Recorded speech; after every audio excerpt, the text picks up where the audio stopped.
Oke, One Piece Lover, kembali lagi di channel saya UJ Official tentunya guys ya. Kali ini saya akan coba untuk mereview One Piece di film Red yang terbaru guys ya. Karena masih banyak orang yang penasaran tentang seperti apa sih movie Red ini. Oke, langsung gas aja guys ya. Akhirnya selesai juga nonton film Red yang kata orang-orang sih sebagai movie tersukses yang diproduksi oleh One Piece hingga mengalahkan pendapatan Jujutsu Kaisen episode 0 di negara Jepang sana. One Piece Red filmnya sendiri katakanlah bukan masuk ke dalam genre yang full battle, namun lebih ditekankan ke tema musikalnya. Dari segi apapun, movie Red jelas berbeda dengan movie One Piece pada umumnya. Satu hal yang membuat movie Red menjadi primadona itu tentu saja iming-iming mengenai kemunculan Shanks, di mana kita tahu dia sendiri adalah karakter yang cukup misterius. Bahkan di manganya sendiri pun sangat jarang diceritakan maupun ikut ke dalam suatu konflik. Lalu dari semua hal tersebut, apakah benar di movie Red ini bakal menyajikan banyak hal seperti apa yang telah dijanjikan sebelumnya?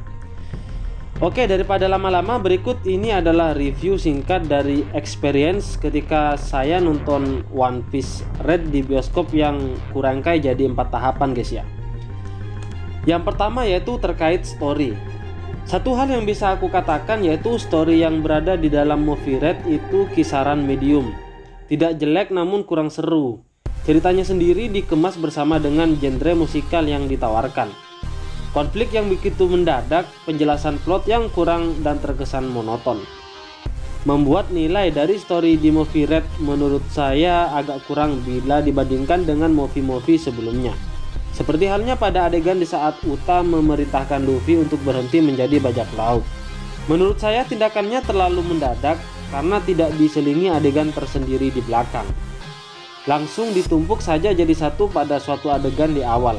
Namun cerita di movie Red hanya sekedar non-canon, jadi saya tidak ingin mempermasalahkan story ini begitu jauh.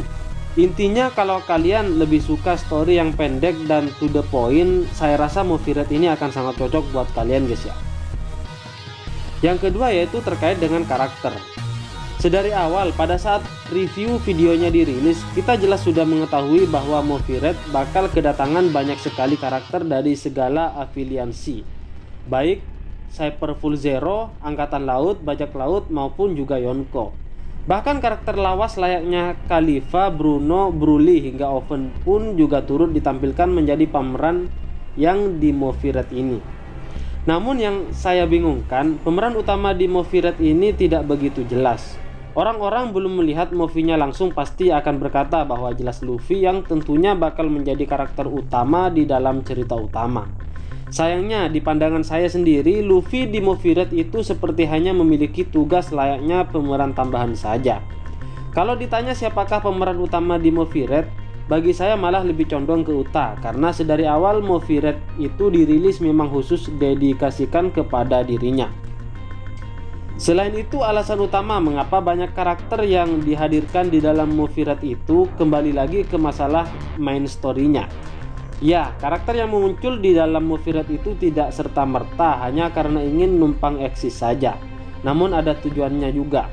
Seperti halnya karakter Katakuri yang datang untuk menyelamatkan Broly dari kekuatan Totmoshika yang dikuasai oleh Uta, serta Admiral Angkatan Laut yang datang ingin menangkap Uta atas perintah dari pemerintah dunia. Lalu bagaimana dengan Shanks? Apakah dia memiliki andil besar seperti apa yang dijual di movie-nya? Menurut saya, Shanks di movie Red memang diperlihatkan, namun eksistensinya tidak lebih seperti pemeran pembantu saja.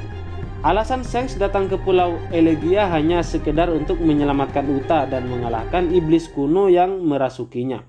Tidak ada peran lebih yang dimiliki Shanks, hanya sekedar datang, membantu lalu pergi begitu saja.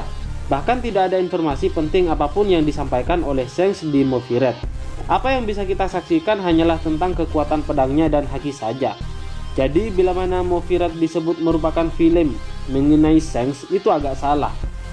Lebih betul disebut movie dokumentasi mengenai Uta dan Luffy di masa kecil guys ya.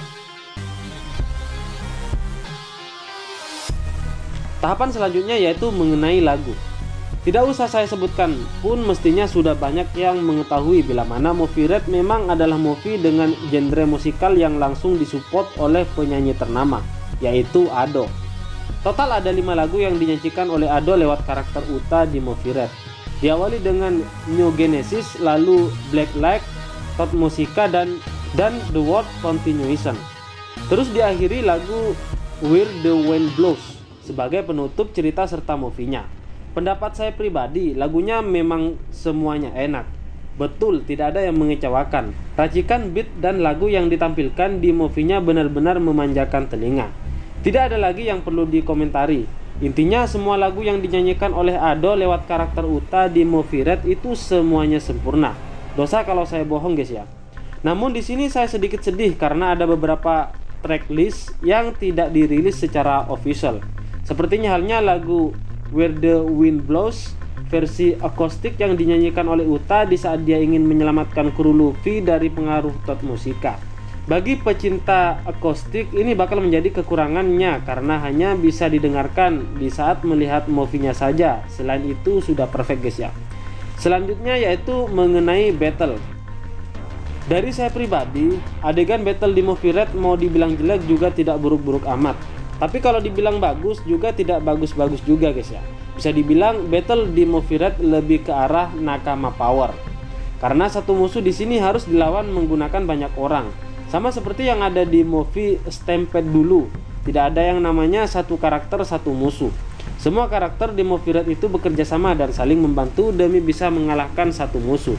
Lucunya lagi dari adegan battle yang ditampilkan di Movie Red itu menurut saya malah seperti memperlihatkan keunggulan dari bajak laut Akagami secara tiba-tiba dan power creep anggota yang dimiliki oleh Luffy. Contohnya seperti adegan Zoro yang bekerja sama dengan Ben Beckman, di mana satu tembakan pistol milik Ben itu setara dengan tebasan 3 pedang milik Zoro. Lalu bagaimana dengan Luffy dan Shanks?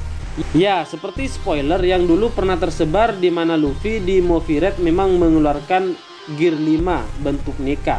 Meskipun durasinya begitu pendek dan seperti sengaja ditutup-tutupi dengan animasi cahaya yang begitu mengganggu. Begitu juga dengan Shanks. Adegan battlenya di Movie Red hanya sekedar menebas dan mengeluarkan haki. Tidak lebih dari itu saja guys ya. Tidak ada hal lain yang bisa dilihat mengenai kekuatan Shanks selain 2 hal tersebut. Terus bila kalian bertanya kepada saya, adakah scene battle yang begitu excited untuk dilihat? Jawabanku adalah ada. Itu adalah adegan Yasop yang terhubung satu sama lain dengan Usopp lewat Kenbunsoku Haki. Dari adegan tersebut, saya langsung berpikir bila kemampuan Kenbunsoku itu ternyata tidak hanya bisa dijadikan sebagai pembaca masa depan atau gerakan musuh saja, namun juga bisa dipakai sebagai media komunikasi. Ini artinya Kenbunsoku milik Yasop itu kemungkinan besar tingkatannya lebih tinggi daripada Katakuri. Dengan bukti dia bisa membaca masa depan sekaligus berkomunikasi dengan orang yang dia kehendaki. Ya, itu tadi 4 hal yang bisa saya bagikan kepada kalian mengenai Movie Red yang sudah saya tonton sebelumnya.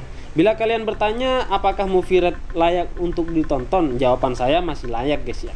Jangan berekspektasi bila Movie Red ini akan se-epic Kimetsu no Yaiba atau Jujutsu Kaisen episode Zoro guys ya.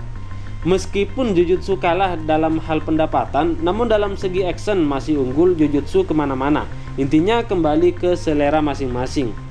Dan nilai dari saya untuk Movie Red adalah 7/10 guys ya. Mengapa saya akan memberikan nilai 7? Karena saya suka beberapa hal dalam Movie Red, seperti lagu, Uta, dan tentu saja kru bajak laut Akagami. Selain ketiga itu saya anggap terlalu biasa saja. Terlebih untuk musuh antagonisnya yaitu Tot Musica yang seakan-akan dipaksa kuat sehingga seorang Vice Admiral saja ketakutan ketimbang berhadapan dengan seorang Yonko. Kalian bisa bertanya mengenai story lebih lanjut lewat komentar guys ya. Saya tidak akan membeberkan lebih banyak di review atas karena takutnya akan mengganggu orang-orang yang belum menonton movie-nya secara langsung.